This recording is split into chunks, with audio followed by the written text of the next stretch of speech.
and it hits it hard, throw the breath. So definitely does attack your respiratory system, and it hits it hard. So I think like that was one of the worst symptoms, because I woke up in the middle of the night and I was disoriented. I wasn't able to breathe. I had a very high fever. I also had started to pick up a dry cough. Those are the only two signs of anything coronavirus. Unlike other colds and the flu that I had, there was no headache, no sneezing, no sniffles, no sore throat, no body aches, and even with that high fever, no chills and sweats that you usually get that hot and cold. I wasn't able to get anybody's attention, and I think at that point you start sitting down and having a conversation with yourself, like, okay, this is it for me. This is it for me and my children. I won't ever see them again, type of thing. But I thank God that He was with me.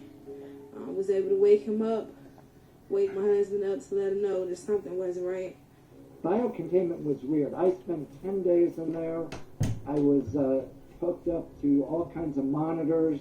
Anyone entering my biocontainment, it was like Neil Armstrong landing on the moon.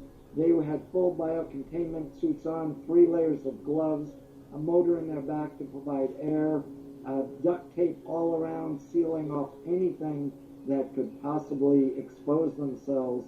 I'm quite baffled why people are interested at all. I'm just this guy that's got a positive diagnosis but with no symptoms, stuck at home. But I guess people are fearful, and I'm sad about that. I think I'm proof that even if you catch the virus, you can be just fine. When I first got here, they wasn't going to test me because I didn't fit the criteria. After some CAT scans and a couple of tests, they decided to go ahead and test me, and they came back and they told me that I tested positive. My family is on 14-day quarantine. I haven't seen my children, haven't seen my husband in days now. But there was nothing they could give me other than ibuprofen and gallons of Gatorade.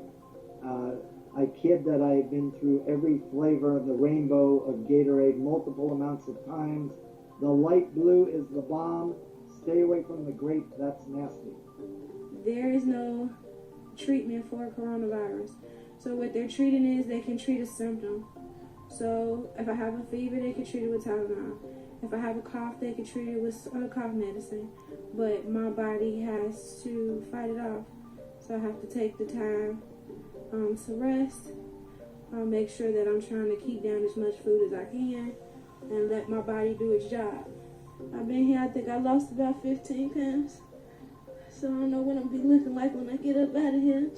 I got to get my hair done, y'all. Talk about my bonnet. It feels quite surreal to be part of this huge thing. Actually, I step back and realize that, I see it's on the news. It just dominates the headlines everywhere. We were out there. There was a lot of hate that came at us. There were some very elaborate death threats that mounted and got worse as the days progressed, as people learned that the State Department was going to allow us back to the States. Everybody's making jokes about it. I don't take it personal.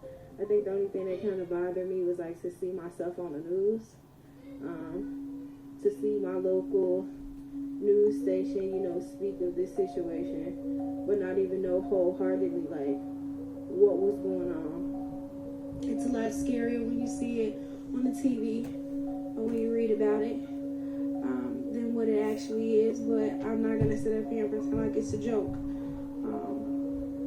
Definitely has taken me away from my family, gave me some breathing problems, and set me down for a while to reevaluate myself and kind of, my life. And after this, I want to get out and do more. All along, we were making lemonade out of lemons, looking at the glass half full, not half empty, living for the present, not worrying about the past, and also not focusing on the future, because all of that was out of our control. Stress is the biggest contributor to battling the immune system, and it's not good for the immune system, so keeping our stress level down was important. So just make sure that you guys are keeping your kids safe, and you're keeping yourself safe as well. That's the best advice that I can give anybody. Just make sure that y'all paying attention to your body. Your body will let you know when something is wrong. And if it's telling you something is wrong, then go ahead and get tested.